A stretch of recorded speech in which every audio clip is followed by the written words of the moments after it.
কত আনন্দ। ডানে আমার গার্ড, বামে গার্ড, সামনে পেছনে সিকিউরিটি গার্ড।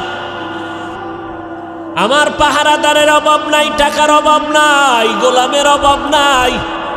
আমি নিজের হাত দিয়া খানা খাই না কেন? আমার হাতটা ময়লা হয়ে যাবে। আমারে খানা চাবিজ দিয়া আর একজনের মুখে তুইলা দেয়। কি কত বাহাদুরি! কিন্তু চক্ষু যখন বন্ধ হয়ে যাবে, হঠাৎ দেখবা গায়ের গেঞ্জিটা পর্যন্ত নিজের আপনজনেরা বেলেট দিয়া কাইটা রেখে দিবে। জামাটা খুলে দাও, গেঞ্জি খুলে রাখ, তাড়াতাড়ি বাজারে গিয়া নরমাল অল্প দামের কাফন কিনে নিয়ে আয়। কবর খনন কর, বাঁশ বাগানে বাঁশ খনন, বাঁশ কাঠ, কলা পাতা রেডি কর, গরম পানি রেডি কর। লাশটা ঘর থেকে তাড়াতাড়ি নামা। কয় বাইরে বৃষ্টি, কয় বৃষ্টি হোক, পলিথিন কাগজ দিয়ে পেঁচাইয়া বাইরে রাখ। এখন আর মরা লাশ ঘরে রাখা যাবে না। কে কয় বাইরের মানুষ? নিজের আপন জনে রাখা। নামা ঘর থেকে, লাশ নামাও। কয় বৃষ্টি বাইরে, কয় বৃষ্টি টিষ্টি বুঝি না, ওগলা পাতা আর পলিথিন দিয়ে পেঁচাইয়া রাখো। ইমাম সাহেবরে খবর দাও জানাজার জন্য। বৃষ্টি এখন কি করি? 2 দিন বৃষ্টি চলে, একটু রাইখা দেই ঘরের মধ্যে, পাহারা দাও। কয় না, যেভাবেই হোক পলিথিন উপরে দিয়া কবর খনন কর, ভেতরে কোনো রকম রাখতে পারলেই হয়। দোয়া দায়ী লাগবে না, চাপা মাটি দিয়া চইলা আয়। এখন আর এই মরা লাশের পাহারা দিতে পারবো না। শুধু তাই না, করোনায় দেখাইয়া গেল। কয়েক মাস আগে তোমরা তো ফেসবুক শরীফের ভেতরে দেখেছো, এই যে ঢাকা বাড্ডা থানার ভেতরে আজদাহা 2টা সন্তান, মহিষের মতো 2 সন্তান। বাবায় লেখাপড়া শিখাইয়া গেল, বাবায় টাকার অডেল সম্পদ রেখে মরে গেল। সন্তানেরা বাবার সম্পদ নিয়ে 24টা ঘন্টা ঝগড়া করলো। বাবার লাশটা পড়ে রইল, দাফন করার সময় পাইল না। 2 সন্তান, বাবার টাকা পয়সা নিয়ে ঝগড়া, বাবার লাশ দাফনের ফিকির নাই। এমন কুলাঙ্গার সন্তান জন্ম দিয়া কি লাভ হবে? আর এমন কুলাঙ্গারের বাবা দাবি করে কি লাভ? যেই সন্তানের মানুষ বরদোয়া করে, এই সন্তানের বাপ হইয়া লাভ কি হবে? এমন সন্তান জন্ম দিয়া কি লাভ হবে? একটা সন্তান যদি এমন হইতো, যেই সন্তানের আদর্শ দেখে আরো 10টা সন্তান ভালো হয়ে গেছে, যেই সন্তানের আখলাক দেখে স্কুলের বহু সন্তান আখলাকলা হয়ে গেল। স্কুলে ঠিকই পড়ে, কলেজে পড়ে, কিন্তু নামাজ ছাড়ে না, কারো সাথে খারাপ ব্যবহার করে না। এমন ছাত্র কলেজ স্কুলে আছে না নাই? যুবক দেখা হইলেই হুজুরের দেখে আগে সালাম দেয়। ওই সেদিন একটা ছেলে গেছে আপনাদের এই এলাকার, বাবা কোটি কোটি টাকার মালিক, কিন্তু আলহামদুলিল্লাহ ছেলেটা 1 ওয়াক্ত নামাজ বাদ দেয় না। কোরআন শরীফ পড়ে, স্কুল কলেজের পড়াও ঠিক রাইখা আবার আরবি লাইনের পড়াটাও পড়ে। এই সন্তান ও আজীবন স্কুল কলেজে পড়লেও তো সেলিউট দিব, ধন্যবাদ দিব, কলিজা খুইলা দোয়া আসবে, বরদোয়া আসবে না। আল্লাহ গো, এই যুবকের তুমি কবুল করে নাও। এমন একটা যুবক আমার সোনার বাংলাদেশে যদি কোনো জেলার এসপি হয়, ওই যুবকের এসপি গিরিটা চলবে, স্বর্ণের অক্ষরে ইতিহাস হয়ে থাকবে।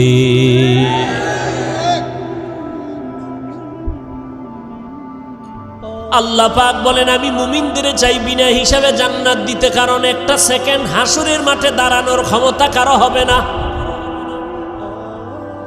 আর যারা গুণমুক্ত হইয়া তওবা নামের দরজা দিয়ে ঢুইকা কবরে যাবি রে বান্দা, কিয়ামতের ময়দানে আল্লাহ ডাকবে না, আয় সূর্যের গরম মাথায় লাগাইস না, সইতে পারবি না।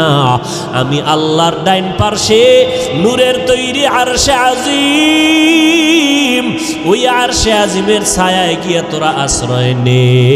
একটু পরে মোহাম্মদ যাবে জান্নাতের তালা খুলতে। গুনামুক্ত যদি পিছনে গুনাহ করে ফেলছি, শয়তানের ধোকায়, নফসের ধোকায়। এরে যুবক, মানুষের অন্তরে অনেক শখ থাকে, শখ কি কয় আমি পার্কে যাবো, আল্লাহ কয় গেছো তো এবার ফিরে যা। মনের ভেতরে তোর শখ ছিল তুই আড্ডা দিবি নারীদের নিয়ে, দিছো এবার তওবা কর। মনের ভেতরে তোর শখ ছিল বিড়ি টানবি গাঞ্জা খাবি, খাইছো এবার তওবা কর। না হয় মহামারী তোরে এমন ভাবে আটকায় দিবে, মাকে মা বলে ডাক দেওয়ার টাইমও ভাবি না। রাতের বেলা মোবাইল চালাইয়া ঘুমাবি, সকাল বেলা মা আইসা দেখবে সন্তান জমিনে আর জিন্দা নাই। ও আল্লাহর বান্দারা, আমরা যারা টুপি পরলাম, দাড়ি রাখলাম, নামাজ পড়ি, পর্দা করি, হালাল খাই, কোরআন পড়ি, বলেন এই জমিনের মধ্যে কত বিধর্মীরা ইসলামের দুশ্মনী করে। কোরআন বন্ধ হয়ে যাক, মসজিদে তালা দেয়া হোক, মাদ্রাসা বন্ধ হয়ে যাক, ওয়াজ মাহফিল বন্ধ করে দাও, এমন চক্রান্ত নিয়ে বিধর্মীরা কাজে লিপ্ত হয়ে আছে। কেমনে মাহফিল বন্ধ করা যায়, মুসলমানের আওয়াজ বন্ধ করা যায়, মাদ্রাসা বন্ধ করা যায়, হাফেজ কোরআন বন্ধ করা যায়, মাহফিল বন্ধ করা যায়। এত দুশ্মনের মাঝেও আবার একদল তাদের সাথে গিয়া তাল মিলায়, ইসলামের ব্যানার লাগাইয়া এরা ওই মুনাফিক বেঈমানের সাথে গিয়া তাল মিলায় কয় ঠিকই আপনাদের পদক্ষেপ ঠিক আছে, এত ভালো ভালো না, তাবলিগে গিয়া লাভ নাই, তাবলিগটা বন্ধ করে দাও, চরমনাই গিয়া লাভ নাই, চরমনাই বন্ধ করে দাও, কোনো পীরের কাছে গিয়া লাভ নাই, আহলে হক পীর মাশায়েখের দরজায় তালা লাগাও, ওয়াজ মাহফিল বন্ধ করে দাও। এই রকম একদল মুনাফিক বেঈমানের সাথে তাল মিলাইয়া তাবলিগে যাইও না, চরমনাই যাইও না, দেওবন্দি কওমি মাদ্রাসায় যাইও না, ওই ওয়াজ মাহফিলে এদের সামনে বসবা না, আবু হানিফার মাযহাব অনুযায়ী চলিও না। এই রকম বলনেওয়ালা অন্তর খারাপ মানুষ আছে না নাই? আমি বলি ভাইজান আপনি কেন এগুলো বলতেছেন? ঠিক আছে আমি মূর্খ, মূর্খ হিসাবে একটা প্রশ্ন আপনাকে করি ভাইজান, আপনার কথা আমি 1 মিনিট মেনে নিলাম, চরমনাই যাব না, উজানি যাব না, বাহাদুরপুর যাব না, নানুপুর যাব না, আহলে হক কোনো পীরের কাছে যাব না, দেওবন্দে যাব না, কওমি মাদ্রাসায় যাব না, তাবলিগে যাব না। খবরদার, আপনার কথা 1 মিনিটের জন্য মেনে নিলাম। এইবার আমার মূর্খ হিসাবে আপনার কাছে দাবি, বলেন এই এই এই এই ঠিকানায় যাব না, তাহলে আমার তো আল্লাহ দরকার, আমার তো নবী দরকার, আমার তো মোনাজাতে কান্না দরকার, আমি গুনাহ থেকে মুক্ত হওয়া দরকার, আমি তো আমার হাতটাকে পবিত্র বানানো দরকার, আমি তো সুন্নাতওয়ালা পোশাক পরা দরকার। বলো এই এই ঠিকানায় যাব না, নতুন একটা ঠিকানা দাও যেখানে গেলে বয়ানে কান্না আসবে, দিলটা নরম হবে, আখেরাতের কথা স্মরণ হবে, দাড়ি বিহীনওয়ালা দাড়িওয়ালা হয়ে যাব, সুদখোরওয়ালা সুদ ছেড়ে দিব, বেপর্দাওয়ালা পর্দা করব, আল্লাহর নবীর সুন্নতের মালাটা গলায় লাগাবো। এমন একটা ঠিকানা আমাদের বলে দাও। এরা এদিকেও যাইতে দেয় না, ঠিকানাও নতুন দেয় না। তাহলে আমরা বুঝতেছি এরা আসলে আমাদের কল্যাণ চায় না, এরা বিধর্মীদের পা চাটা দালালি করে। এই যুবকেরা, সহজ কথা না বুঝলে আর কেমনে বুঝাবো? তাবলিগে যাব না, চরমনাই যাব না, আবু হানিফারে মানব না, কওমি মাদ্রাসায় যাব না, দেওবন্দির কাছে যাব না, সব ছেড়ে দিব। তবে কোথায় যাব? ঠিকানা দাও আলাদা, যেখানে গেলে দাড়ি উঠবে, টুপি উঠবে, দাড়ি উঠবে, পাগড়ি উঠবে, কান্না আসবে, আমল হবে, মা বাবার খেদমত করতে পারবো, আকীদা ঠিক হবে, এরকম একটা ঠিকানা দাও। ঠিকানাও দেয় না, ঠিকানাও। আর এরকম ঠিকানা আমরা তো দেখিও না, যে চরমনাই, তাবলিগ, দেওবন্দি, কওমি, উজানি, বাহাদুরপুর, নানুপুর, হক্কানি পীর মাশায়েখ ছাড়া ভণ্ডটণ্ড যেটি আছে এদের কাছে গেলে যে দাড়ি উঠবে, কান্না আসবে, এরকম একটা জায়গাও বাংলাদেশে আমি দেখি না। বরং তাবলিগে আসিল, একটু আমল টামল করছে, ঠিকানা হারাইয়া উল্টা পাল্টা দৌড়াইয়া কয় তাবলিগ করা শিরিক। দাড়ি ছোট কেন? কয় মওদুদি সাহেবের ফতুয়ায় আসি, এখন মদিনার ফতুয়ায় নাই। কি আমল টামল সাইরে দিস, আগে একটু নফল টফল পড়তাম। না না না, নফল নাই। আরে নফল পড়ব মেয়া, আমগো হুজুরে কইছে বিতির নামাজও লাগে না। ব্যাস, অমুকে কাফের, অমুকে মুশরিক।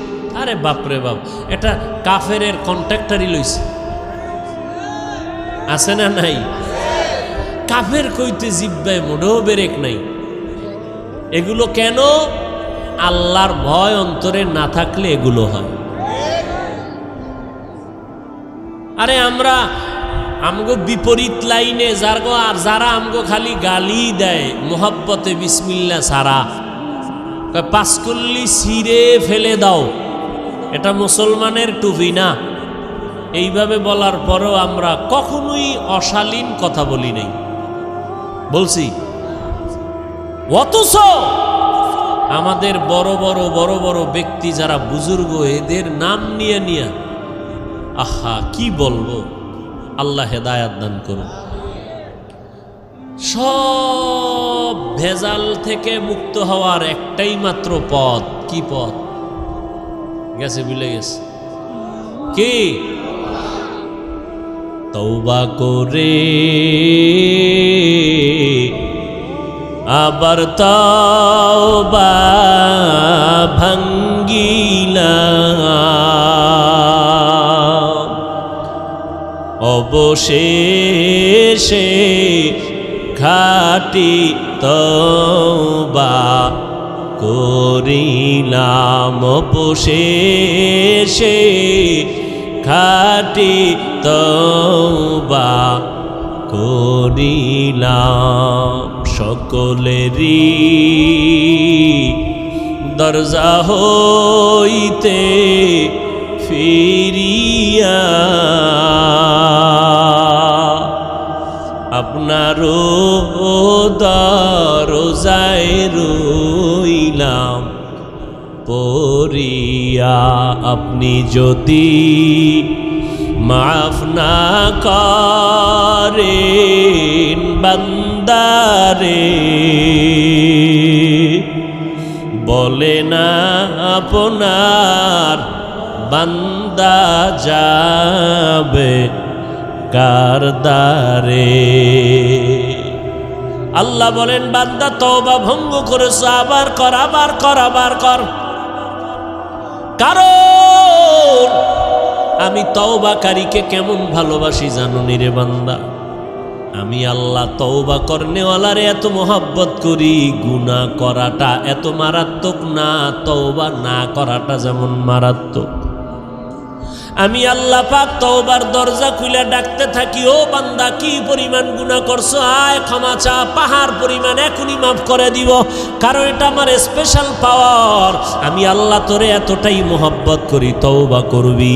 আমি আল্লাহর মোহাব্বত নিয়া জাহান্নামের ভয়, 2 ফোঁটা চোখের পানি ছেড়ে যদি তওবা করো, চোখের পানিটা গালের নিচে যাওয়ার আগে সব গুনাহগুলো মাফ করে দিব। ও আল্লাহর বান্দা, যুবক ভাইরা, বৃদ্ধ বাবাজিরা, পর্দার আড়ালের মা বোনেরা, আজ আমরা টুপি মাথায় দিলাম, আল্লাহকে দেখি নাই, নবীরে দেখি নাই, কোরআন পড়ে দেখলাম, হাদিস পড়ে দেখলাম, আজও পর্যন্ত কোরআনের একটা ভুল কেউ বের করতে পারে নাই, পারল নি। বরং বহু বেঈমান কোরআনের ভুল বের করতে গিয়া নিজেরা কালেমা পড়ে মুসলমান হয়ে গেল। ও যুবক আল্লাহর গোলাম, আজকে চোখের সামনে তাকাইয়া যদি দেখো, আমরা নবীর তরিকা মতো চলতে গিয়া না খাইয়া কেউ মরে যাই নাই। এত মহামারী করোনা গেল, কতজনার চাকরি নাই, কতজনার ব্যবসা নাই, কিন্তু কোনো কোরআনওয়ালা না খাইয়া মরে না। কাদেরে কুদরতু দারি বার কামাল, আন্তা রব্বি আন্তা হাসবি জুল জালাল, তুহি কাদের জলিলুল্লাহ জাহাদার, বহর হালে তুহি মেরা নেগাহদার। আল্লাহ পাক রব্বুল আলামিন বলেন, এই কোরআনে কোনো ভুল নাই, চ্যালেঞ্জ দিয়ে দিলাম। ও যুবক, আজকে তুমি মনে মনে ভাবতেছো টুপি মাথায় দিলে মাথা গরম, দাড়ি লম্বা করলে যৌবনের ভাব চলে যাবে। ও আল্লাহর গোলাম, এত চিন্তা তো আমগো মাথায়ও ছিল।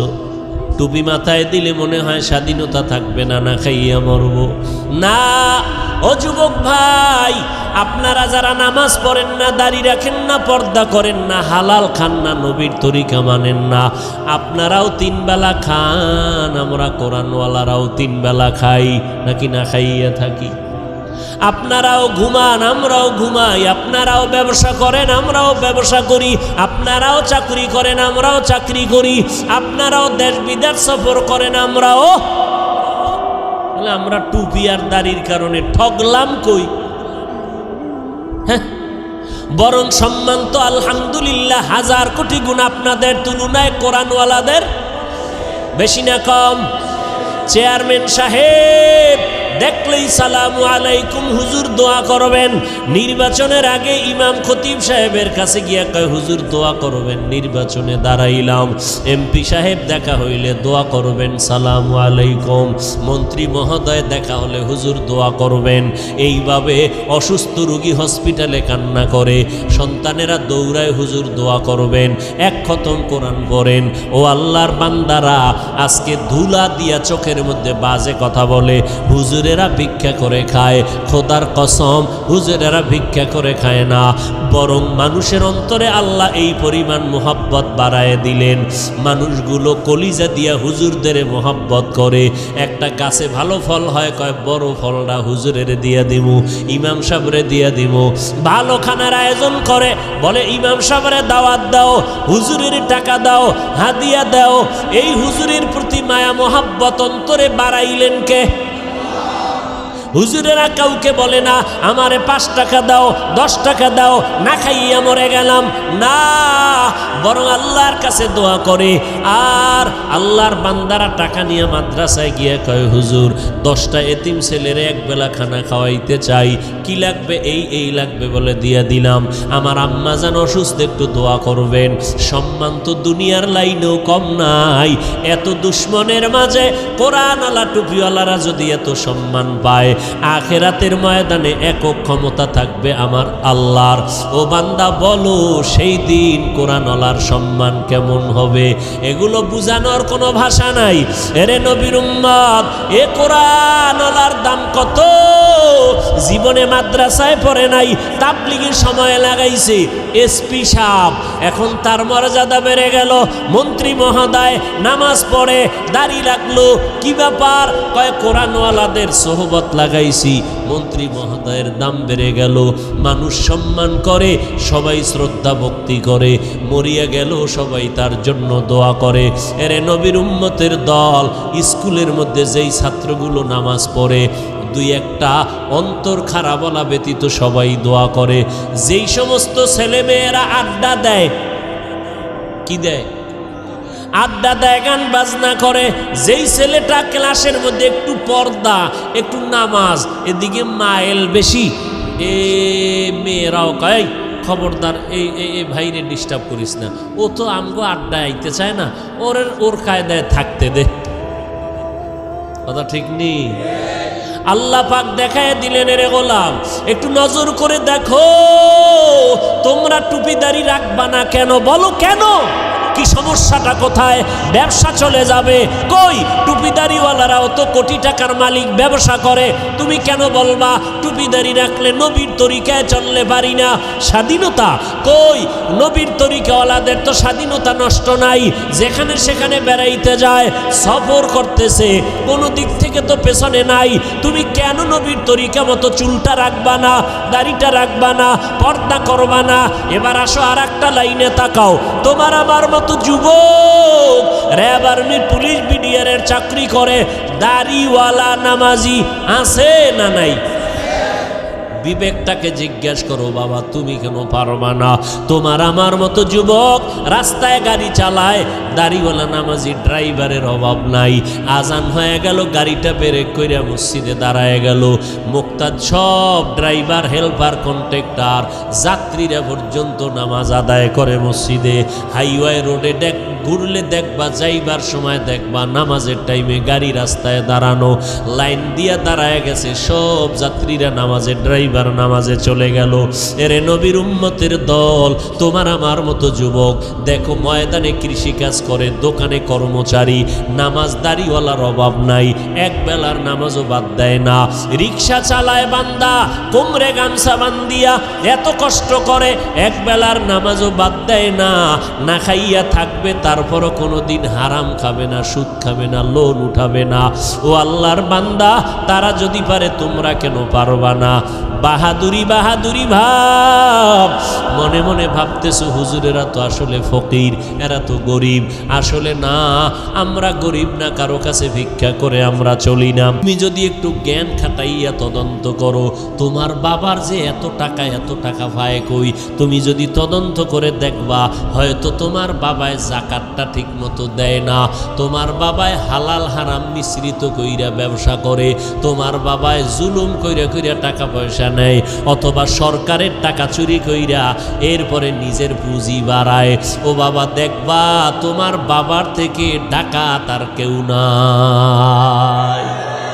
হুজুরেরা চোর না, ডাকাত না, বরং তুমি খোঁজ নিয়ে দেখো হালাল ভাবে ব্যবসা কয়জনে করে, হালাল ভাবে চাকরি করিয়া কে কয়তলা বিল্ডিং করেছে, একটু নজর করে দেখো। কোনো হুজুরকে তোমরা ছোট মনে করিও না। আসলে এগুলো ছোট মনে কইরা কি বুঝায়, তোরা হুজুর হবি না, এটা বুঝানোর জন্য একটা চাপা দিল। হুজুরদের উপরে দোষ চাপাইয়া চায় আমার যুবক সমাজ যেন হুজুর না হয়। কি হবে? ডাকাত, সন্ত্রাস হবে, সন্ত্রাস, কলম চোর, সরকারের টাকা চোর, আর লেখাপড়ার জীবনে হবে বিদ্যা চোর। কি চোর হবে? যেই বিদ্যা পড়িয়া শিক্ষিত, বড় দামি চেয়ারে বসে, সেই শিক্ষার পাতা চিরা চিরা জুতার ভিতরে ঢুকায় নকল। আছে না নাই? বিদ্যার সাথে এখনই যদি বেয়াদবি হয়, এই সন্তানের দ্বারা আদর্শ সমাজ গঠন হবে না। ও আল্লাহর বান্দারা, যদি বাহাদুরি বাহাদুরি ভাব দিয়া হুজুরদের বিদ্যাঙ্গুলি দেখাইয়া বলো টুপি পরব না, দাড়ি রাখবো না, নামাজ পড়ব না, দেখি কে কি করে, আল্লাহ কয় নবী জানায়া দেন, ওরে করব কি হুজুরে করবে না, আমি আল্লাহই করব। যদি সীমা বেশি লঙ্ঘন করে আমি দুনিয়াতেই ধরবো, ওর কিডনি নষ্ট করে ফেলবো, ওর হাত পাও নষ্ট করে ফেলবো, আমি আল্লাহরে অসুস্থ বানাইয়া বিছানায় ফালায় রাখবো, এমন রোগ দিব যেই রোগের চিকিৎসা কোনো কেউ ডাক্তার করতে পারবে না, আমি আল্লাহ। এরপরে স্থায়ী ধরাটা দেব মরার পর। কেমন? ওই কবরে যেদিন সাদা কাপনের প্যাকেট হইয়া যাবি রে বান্দা, কে পীর সাহেব, কে মুরিদ, কে বাবা, কে সন্তান, কে ডাক্তার, কে রোগী, ভেদাভেদ নাই। ওই কবরে যদি বান্দা যাওয়ার পর ডানে বামে উপরে নিচে সামনে পেছনে মাটি আর মাটি, অন্ধকার, পাড়াইয়া পাড়াইয়া মাটি দিল, মাথার মুষ্টি পায়ের মুষ্টি খোলা, দুইজন ফেরেশতা কবরে আসবে তিনটা প্রশ্ন করার জন্য। রবের পরিচয় দাও, ধর্মের পরিচয় দাও, রাহমাতুল লিল আলামিনের পরিচয় দাও। ওরে দুনিয়াতে যারা বিদ্যাঙ্গুলি দেখাইছো আর বাহাদুরি করে বলছো আমরা টুপি পরব না, নামাজ পড়ব না, ওলামায়ে কেরামের কথা মানব না, বরং বিরোধিতা করব, নবীর তরিকায় চলব না, আল্লাহর হুকুম মতে কোরআন পড়ব না, নবীর আদর্শের সুন্নতের জবাই করব, এরা এই অবস্থায় যদি কবরে যাও ওই তিনটা প্রশ্নের জবাব দিতে কেউ পারবে না। নবী বলেন তাৎক্ষণিকভাবে আমার আল্লাহ রাগান্বিত হইয়া ফেরেশতাকে বলবে, ও কবরের ফেরেশতা, এই নাফরমানের আর সুযোগ দিও না, এখনই কবরে জাহান্নামের বিছানাটা বিছাইয়া দাও, জাহান্নামের সাথে একটা রাস্তা বানাইয়া দাও, কবরে জাহান্নামের আগুন একটা না দুইটা না 70 থেকে 99টা সাপ কবর এসে ভরে যাবে। আমার আল্লাহ রাগান্বিত হইয়া কুদরতের আওয়াজ দিয়া বলবেন, ও কবরের মাটি, এই গুনাহগার নাফরমানের দুই পার্শ্ব থেকে জোরে জোরে চাপ দাও।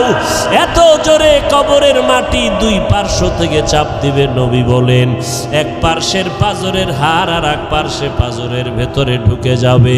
ও আল্লাহর বান্দা, এইরকম আযাব একদিন আর দুদিন না, কিয়ামতের সিংহায় ফুৎকার দেওয়া পর্যন্ত কবরে হতে থাকবে। ওই কবরের আযাব এত ভয়ঙ্কর, এত মারাত্মক।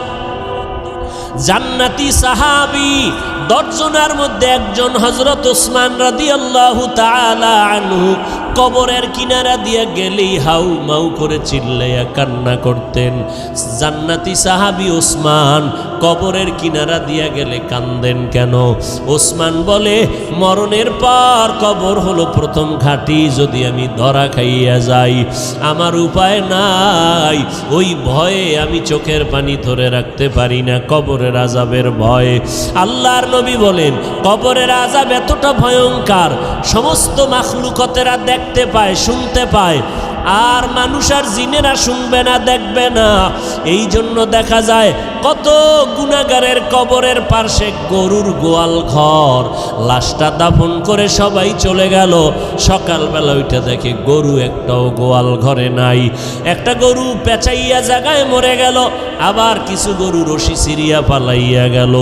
আবার অনেক সময় দেখবেন কবরস্থানের দিকে তাকাইয়া কুকুর ঘেউ ঘেউ করে চিল্লায়, কারণ ওরা কবরের আযাব দেখতে পায়, শুনতে পায়। কবরের আযাব সহ্য করতে পারে না রে বাবা। আল্লাহর কাছে তওবা করো। যার কপালে হেদায়াত আছে, আল্লাহ তার এই ময়দান থেকে হেদায়াত দিয়ে দিবেন, চোখে পানি আসবে। আর যার কপাল বড় খারাপ, গুনার কারণে দিলটা এত পরিমাণ পাথরের মতো শক্ত, দিন নরম হয় না, চোখেও পানি আসে না রে বাবা। মা বাবার বেয়াদবি, ওলামায়ে কেরামের বরদোয়া লেগেছে কপালে, এখনো সময় আছে রে বাবা, মাওলার কাছে তওবা করে নাও। মরণ তো একবার হবে। হায়াতের মালিক আল্লাহ, ইজ্জতের মালিক আল্লাহ, রিজিকের মালিক আমার আল্লাহ। অতএব আমি ডাক্তারি পড়ি, ইঞ্জিনিয়ারিং পড়ি, চাকরি করি, ব্যবসা করি, আমার আল্লাহকে আমি ভুলবো না, নবীর তরিকার বাহিরে চলবো না, গুনাহ নিয়ে কবরে যাব না, পেছনের গুনাহ থেকে তওবা করে ফেলবো। জীবনে যতদিন বেঁচে থাকবো, মরিয়া গেল আর গুনার কাছেও যাব না। মোবাইল নিয়ে গুনার প্র্যাকটিস করব না। তওবা করার সবার ভাগ্য হবে না। আল্লাহ যার অন্তর দিয়া কবুল করবে তওবার জন্য, তার কপাল খুলে যাবে। তবে তওবার জন্য আল্লাহর কাছে তৌফিক চাইতে হবে। ও আল্লাহর বান্দারা, আল্লাহর মোহাব্বত যাদের অন্তরে আছে, একবার অন্তর দিয়ে আমার আল্লাহকে মনে মনে ডেকে বলো, হে মালিক, আমার মতো গুনাহগার এই ময়দানে আর একজনও নাই। আমাকে মানুষ কত মাওলানা হুজুর বলিয়া সম্বোধন করে সম্মানের চেয়ারে বসাইল। কত মানুষ আইসা দোয়া চায়, পানি পরা নেয়, হুজুর আমার মা অসুস্থ, একটু পানিতে দম করে দেন, আমার মা যেন সুস্থ হইয়া যায়। ওরে কত মানুষ সম্মান আর ভক্তি শ্রদ্ধা করিয়া দোয়া নিল, অথচ আমি আমার আমল নামার দিকে তাকাইয়া দেখলাম আমার মতো গুনাহগার এই ময়দানে আর কেউ নাই। গুনার কারণে আমার হাত না পাক, আমার চোখ না পাক, আমার জিহ্বা না পাক, আমার অন্তর না পাক। ও আল্লাহর বান্দা, তওবার নিয়ত করো, আল্লাহর কাছে বলো, হে আল্লাহ, এই ময়দান থেকে তওবা ওয়ালা নসিব করিয়া ফিরাইয়া দেন। আর জীবনে নামাজ ছাড়বো না, বেপরদায় চলবো না, মা বাবারে কষ্ট দিব না, ওলামায়ে কেরামের বিরুদ্ধে যাব না, দেশ ও জাতির বিরুদ্ধে কোনো ষড়যন্ত্র করব না। যাদের অন্তরে কোনো নেফাকি নাই, দুর্বলতা নাই, অন্তর পাক্কা নিয়ত তওবা করার মতো, তাদেরকে অনুরোধ করে বলবো, আল্লাহর মোহাব্বতে খাঁটি তওবার নিয়তে দুটো হাত আল্লাহকে দেখাইয়া দেই। আয় আল্লাহ, আমাদের হাতগুলো কবুল করে নেন, তওবা কবুল করে নেন, তওবার উপরে মজবুত হইয়া চলার মতো তৌফিক দান করেন, আমিন। সব মুমিনদেরকে তওবার কথা বললেন, বেদিনদেরকে বললেন না কেন? বিধর্মীদেরকে বললেন না কেন? বলে জান্নাত শুধু মুমিন পাবে, অন্যরা পাবে না। আর মুমিনরা যেহেতু জান্নাত পাবে, আর জান্নাতটা আমি বিনা হিসাবে দিতে চাই, অতএব বিনা হিসাবে দিতে হলে গুনাহমুক্ত করা লাগবে। আর মুমিনরাই জান্নাত পাবে, বিনা হিসাবে পেতে হলে গুনাহমুক্ত লাগবে। আর গুনাহমুক্ত করার পথ কি? পথ কি? তওবা। তওবা নামের সাবান লাগাও, তাহলে আর কোনো গুনাহের গন্ধ থাকবে না। গুনাহের থেকে তওবা করো। আর এই তওবার অবস্থা তৈরি করার জন্য উলামায়ে কেরামদের মজলিস। তওবা কি হঠাৎ করে কেউ করতে পারে? একজনে বিড়ি টানেই টানে, এ অজে আসার আগেও বিড়ি, মোনাজাতের পরেও বিড়ি। কথা ঠিক নেই? তাহলে এই লোকটাকে যদি বলি এক্ষুনি বিড়ি ছেড়ে দাও, পারবে? বলে তওবার পরিবেশ তৈরি করার জন্য উলামায়ে আহলে হকের সংস্রব লাগবে, মজলিসে বসতে হবে। বসলে তখন তাদের নেক নজর পড়বে, আল্লাহর রহমত আসবে, গুনাহ থেকে তওবা করার অন্তর তৈরি হয়ে যাবে।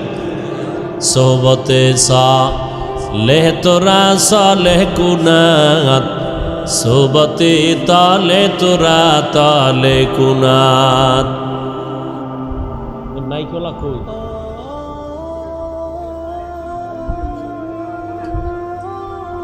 বুঝে না কিছু? বারবার বলতেছি মনিটরের সাউন্ড দাও, রিভার্ব দাও।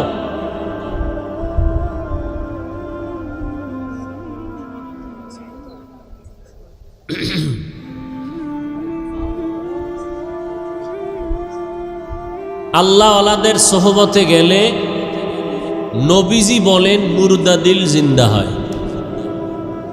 কি দিল জিন্দা হয়? জোরে খান। খারাপ লাগতেছে? ঘুমাইবেন? বাঙালির ঘুম আছে? গজবের মোবাইল কেড়ে নিয়েছে ঘুম কি? আর এখন যে গরম, এ যুবকেরে এসিতে দিলেও ঘুমাইব না। হে আরো আরামে বলবে আমার মোরা খাবারটা ঠিক মতো হবে। ঘুমায় না, ঘুমাইব ফজরের পর, তাহাজ্জুদ পইরা এরপর ঘুমাবে। আল্লাহ হেদায়াত দান করুন। তাহলে মোবাইল চালাইয়া কত রাত কাটাইলি রে যুবক? আল্লাহর কোরআনের বাগানে যদি একটা রাত কাটাও আর কবুলি যদি হইয়া যায়, জান্নাতে ঢুকতে আর কোনো টিকিট লাগবে না। এজন্য আল্লাহ ওয়ালাদের সোহবতে মজলিসে বসা খুব জরুরি। নবী বলেন লাভ কি? মুর্দা দিল কি হয়? কথা বলেন না কেন? قال النبي صلى الله عليه وآله وسلم عليك بمجالسة العلماء واسمع كلام الحكماء فإن الله لا يحيي القلب الميت بنور الحكمة كما يحيي الأرض الميتة بوابل المطر। পয়গম্বর বলেন, অতীতের একজন লোকমানে হাকিম, বড় দামি মানুষ, জ্ঞানী মানুষ, তার সন্তানকে উপদেশ দিতেছিলেন, ও সন্তান, উলামায়ে আহলে হকের মজলিসে বসো, তাদের হিকমতপূর্ণ কথাগুলো শ্রবণ করো। কি লাভ হবে? বলে তাদের হিকমতপূর্ণ কথাগুলো শুনলে আল্লাহ মুর্দা দিলওয়ালাগুলোকে জিন্দা দিলে পরিণত করে দিবেন। লোকমানে হাকিম তার সন্তানকে এই উপদেশ দিতেছেন, আর সেই উপদেশের কথা নবীজি সাহাবাদেরকে শুনাইতেছেন। বলে কেমন জিন্দা হবে? কামা ইউহয়িল আরদাল মাইতাতা বিওয়াবিলিল মাতার। নবীজি বলেন, উম্মত, সূর্যের গরম তাপে জমিনটা যেমন শুকাইয়া ফাটল ধরে যায়,